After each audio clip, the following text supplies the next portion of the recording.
ירושלים של זהב ושל נחושת ושל אור, הלא לכל שירייך אני כינור. Está no ar, Israel e a Igreja, a reconexão indispensável para o tempo do fim. Bom dia, pessoal. Hoje eu quero fazer uma pergunta para vocês. Mas olha, antes de fazer essa pergunta, eu quero pedir para você curtir, compartilhar, para que mais pessoas possam ouvir a mensagem que nós temos para dar hoje.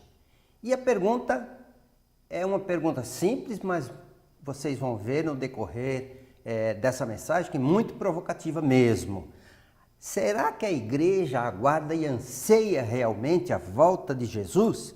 Bem, para deixar esse assunto assim bem claro, antes de mais nada eu quero agradecer a Thomas Litt, autor e escritor da revista Chamada da Meia-Noite, uma revista editada aí em mais de 10 países. Bem, vamos ao assunto então.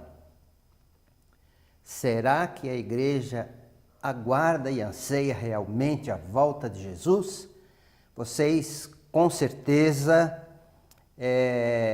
talvez estejam se perguntando, como assim? A igreja sou eu?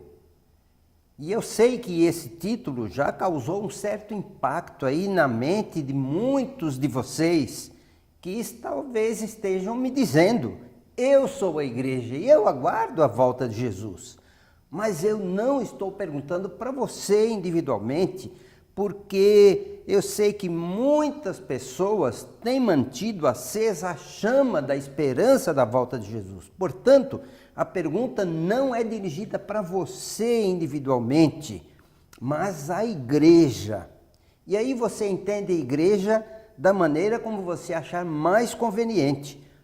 A igreja pode ser a instituição, pode ser a sua religião, pode ser a sua denominação. E lá no final do vídeo, você vai entender por que nós fizemos essa pergunta e qual vai ser a direção da resposta que nós vamos dar. Bem, a resposta a esta pergunta talvez não seja tão simples assim. E tendo isso em mente, eu quero mergulhar um pouco mais fundo para tentar responder para vocês a essa pergunta. Milhões de pessoas das mais variadas denominações religiosas dizem que aguardam a volta de Jesus. Esse vídeo, portanto, é dirigido a essas pessoas que dizem que aguardam a volta de Jesus, já que aqueles que não acreditam em sua promessa, na promessa de Jesus, de que ele voltará conforme ele mesmo afirmou, talvez nem tenham muito interesse em assistir este vídeo. Então vamos lá, mãos à obra. Olha, a partir de agora eu quero fazer com você uma viagem ao passado. Ao passado de mais de 2000 anos. E nesta viagem nós faremos uma tentativa de nos identificarmos com aquele tempo e ver o que se passava na cabeça dos judeus, já que todos eles, na verdade, aguardavam e até ansiosamente a vinda do Messias, a quem Moisés referiu no fim da sua vida e a quem a Torá e os profetas tanto se referiram, dando até incontáveis sinais da chegada do Messias. Bem, o Messias veio e não foi reconhecido. Não foi reconhecido como Messias. Então, por que afinal os judeus rejeitaram a Jesus, o Messias, que tanto aguardavam? É claro que o motivo básico dessa rejeição é espiritual. Todos nós, eu e você inclusive, lamentamos o fato de os judeus terem rejeitado a Jesus. Os doutores da lei, os teólogos, os escribas, os fariseus, os sacerdotes, além de serem pessoas piedosas, eram pessoas estudiosas da Torá e dos profetas e estavam, na verdade, bem familiarizados com as profecias que indicavam a vinda do Messias de Israel. Portanto, podemos dizer assim, com certeza absoluta, que eles aguardavam o Messias. Mas aí é que está o problema. Por que, afinal de contas, o homem de Nazaré foi rejeitado? Por que será que aqueles que conheciam tão bem a Torá e os profetas e que, portanto, conheciam os sinais que indicavam a vinda do Messias, não o reconheceram quando ele chegou? Nos anos iniciais do primeiro século, a Judéia, Jerusalém estavam em ebulição, quando o assunto era o surgimento do Messias. Os mestres da lei, os escribas, os fariseus, os sacerdotes, estavam bem familiarizados com as profecias que indicavam o surgimento, o aparecimento do Messias. No entanto, Jesus, o Messias, segundo a Torá e os profetas, já havia nascido, vivia entre eles, e mesmo depois de ter iniciado o seu ministério, ser reconhecido pelos mais humildes, ser seguido por muitas multidões por onde quer que andasse, realizado inúmeros milagres, a classe da liderança judaica não o reconheceu.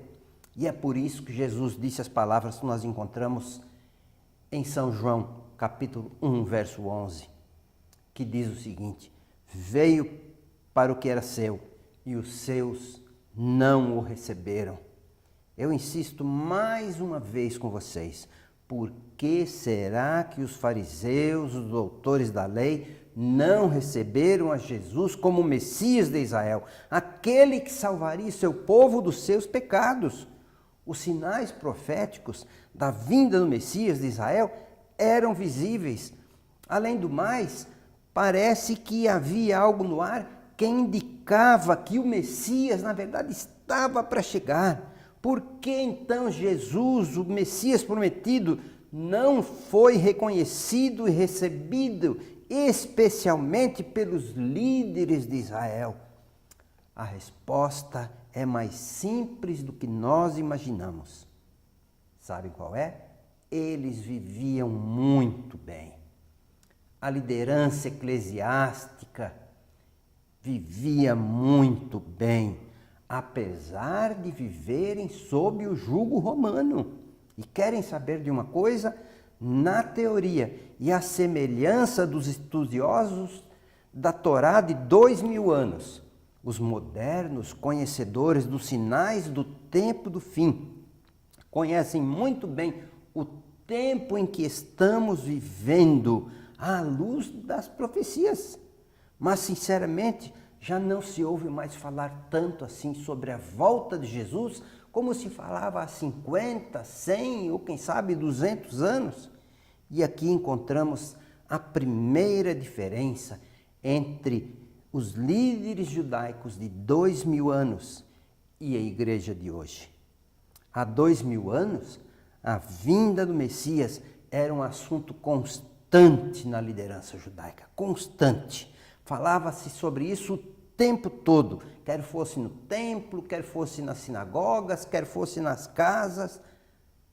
Ao contrário, hoje, o tema da volta de Jesus não suscita mais tantas pregações nos púlpitos da igreja, e você pode comprovar isso que nós estamos falando.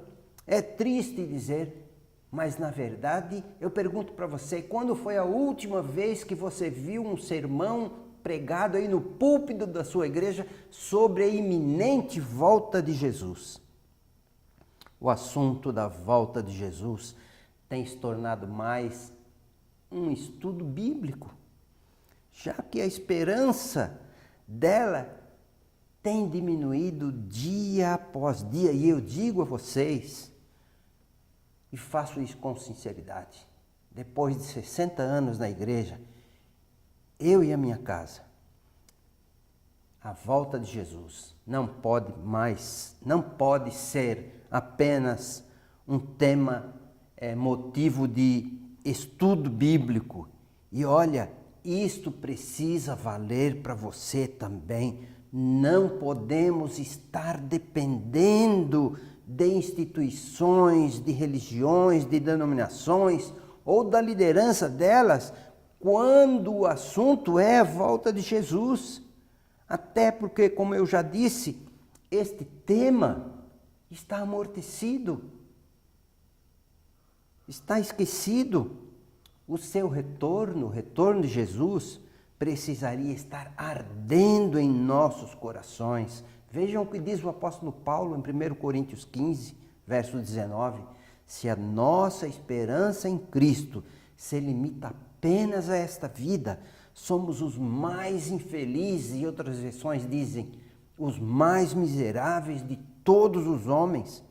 Nosso coração precisa arder, como aqueles 2 discípulos no caminho de Emaús. Vamos ler o texto? Lucas 24, de 30 a 32, diz o seguinte: E aconteceu que, quando estavam à mesa, tomando ele o pão, abençoou e, tendo-o partido, lhes deu. Então se lhes abriram os olhos e o reconheceram, mas ele desapareceu da presença deles. E disseram um para o outro: porventura não ardia o nosso coração quando ele pelo caminho nos falava, quando ele nos expunha as Escrituras? Como diz Thomas Litt, passados 2000 anos, desde o nascimento de Jesus, eu abro parênteses, afirmo que a maioria dos teólogos, bispos, pastores, piedosos e religiosos têm uma noção apenas teórica da volta de Jesus, mas na prática não estão preparados para isso. Da mesma forma, os teólogos, doutores da lei deste século XXI, aqueles que dirigem aí as suas denominações religiosas, à semelhança daqueles fariseus de 2000 anos atrás, hoje vivem muito bem. Não vivem hoje sob domínio, sob jugo romano, mas vivem sob o jugo do conforto, sob o jugo da liberdade religiosa, sob o jugo da comodidade, das facilidades, que tanto o mundo como a própria igreja oferece para os doutores e teólogos da igreja de hoje. A verdade é que, passados 2000 anos, vemos claramente um paralelo entre os doutores da lei de então e os doutores da lei de hoje. Ambos tiverem e têm uma vida muito boa. Um Jesus, vou dizer para vocês, um Jesus que voltasse hoje, e me refiro agora ao nosso século XXI, seria muito inconveniente, porque os teólogos e aqueles que dirigem a igreja hoje perderiam o que consideram na mais alta conta, sabe o quê? O conforto, a comodidade e principalmente o poder. Para os sacerdotes, fariseus, doutores da lei de 2000 anos atrás, aquele homem de Nazaré não era bem-vindo. É muito conhecida. Eu lembro para vocês a imagem de um Jesus batendo a porta de uma casa ou até mesmo da igreja. Eu colocaria uma frase embaixo dessa imagem, dessa tela, dessa pintura. Será que o deixarão entrar? Pode-se ouvir de alguns raros púlpitos: Senhor Jesus, volta logo.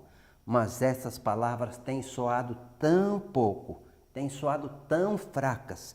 As palavras de Jesus com relação aos dias que antecederão a sua volta são a mais pura verdade e se referem à igreja e não ao mundo. Vejam lá Lucas 18, verso 8. Contudo, quando vier o Filho do Homem, achará porventura fé na terra? E eu vou parafrasear com as minhas palavras, dizendo o seguinte, abre aspas, Contudo, quando vier o Filho do Homem, encontrará corações ardendo pela sua volta? Agora, parafraseando, sim, Thomas Litt, eu diria, abre aspas, a igreja está envolvida em muitas atividades. Atividades religiosas, sociais e vou dizer para vocês, até de cunho espiritual. Mas será que arde o coração da igreja quando o assunto é a volta de Jesus? E como diz literalmente Thomas Litt, agora literalmente, abre aspas, a vinda do Senhor Jesus não seria nada bem-vinda também para nossos teólogos e nossas igrejas. Sejamos honestos, os que anseiam pela volta de Jesus, olha, são uma minoria. Eu não quero estar nessa minoria. Eu espero que você também não queira. É triste dizer, mas a semelhança entre a liderança judaica nos tempos de Jesus e a liderança eclesiástica e denominacional deste século XXI são enormes. Isto se refletiu tanto nas multidões que seguiam a Jesus pelos caminhos da Judéia e Samaria, como se reflete em um grande número, olha, de crentes que se assentam nos bancos almofadados dos templos, templos com piso de um mármore brilhante e com ar-condicionado. A igreja de hoje fala muito, sabe do quê? De evangelismo, de discipulado e de missão. Mas da volta de Jesus quase não se ouve falar mais dos púlpitos. O que vemos no púlpito de hoje é uma mensagem mais, sabe do quê? De autoajuda. Uma mensagem sobre as necessidades da pessoa como um todo. Não ouvimos falar do arrependimento, da confissão dos pecados e principalmente da volta de Jesus. Eu fico pensando como Jesus seria tratado se pouco antes do seu regresso ele resolvesse dar uma passadinha e ficar um pouco de tempo caminhando pelas igrejas, como aconteceu quando ele veio há 2000 anos. Aliás, nem precisaria ser o próprio Jesus, se viesse alguém no espírito de Elias. Olha, vou dizer para vocês, nem quero pensar. Tanto Jesus como Elias foram especialmente severos com aqueles que lideravam a nação. E o que aconteceu com Jesus? O que aconteceu com Elias? Será que a igreja sabe qual foi a motivação de Jesus ao relatar, por exemplo, a parábola do filho pródigo, que todo mundo conhece, a parábola dos lavradores maus, que todo mundo conhece? Eu desafio você a entender a motivação de Jesus ao contar a parábola. A motivação, é isso que é importante. Tem alguns vídeos em nosso canal que você pode acessar e assistir.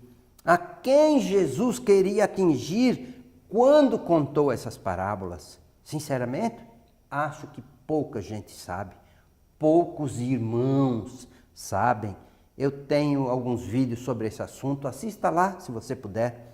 Hoje eu quero encerrar este vídeo um pouco diferente. Não quero me dirigir a você. Eu quero me dirigir a mim mesmo, sem falsa humildade. E vou dizer para vocês, Noé viveu no tempo do fim. Você já parou para pensar nisso? Ele viveu no tempo do fim. 120 anos depois de começar a pregar, o mundo foi destruído. Ele viveu no tempo do fim. Dá para imaginar como vivia a humanidade nos dias de Noé, que para ele era o tempo do fim. Não poderia ser pior. Tanto que o próprio Deus optou pela destruição total da humanidade. E nós podemos dizer que a paciência de Deus havia, no tempo de Noé, chegado ao limite. E Jesus afirmou lá em Mateus 24, 37 a 39, eu leio para vocês. Pois assim como foi nos dias de Noé, também será a vinda do Filho do Homem. Porquanto, assim como nos dias anteriores ao dilúvio, comiam, bebiam, casavam e davam-se em casamento até o dia em que Noé entrou na arca, e nem perceberam, senão quando veio o dilúvio e os levou a todos. Assim será também a vinda do Filho do Homem, a semelhança de Noé. Eu digo para vocês, eu, José Walter, também estou vivendo no tempo do fim. Você, meu irmão, você, meu amigo, também está vivendo no tempo do fim. E não quero, sinceramente, estar entre aqueles quase 8 bilhões que morreram e só Noé e mais 7 sobraram. Eu não quero estar entre aqueles 8 bilhões, é um número estimativo, mas bem razoável, de pessoas que morreram com o dilúvio. Quero ter um coração sincero para responder, sabe como quem? Como Pedro. Quando Jesus perguntou aos discípulos aquilo que encontramos lá em São João 6, olha só, São João 6, 66 a 68. À vista disso, muitos dos seus discípulos o abandonaram e já não andavam com ele. Então perguntou Jesus aos 12, porventura também vós outros quereis retirar-vos? E Simão Pedro se adiantou e respondeu, Senhor, para quem iremos? Tu tens as palavras da vida eterna. Olha, gente, nosso coração precisa continuar ardendo pela volta de Jesus. Não importa se a igreja tenha esquecido essa que é a mais extraordinária das promessas da Bíblia. Agora, para nós que estamos vivendo no fim dos tempos nesse século 21, a promessa de Jesus, virei outra vez. Não importa se a vida esteja boa, não importa, o nosso coração precisa estar ardendo pela volta de Jesus. Eu quero convidar você a compartilhar, a curtir e a se inscrever em nosso canal, youtube.com/Israel e a Igreja. Um forte abraço para você.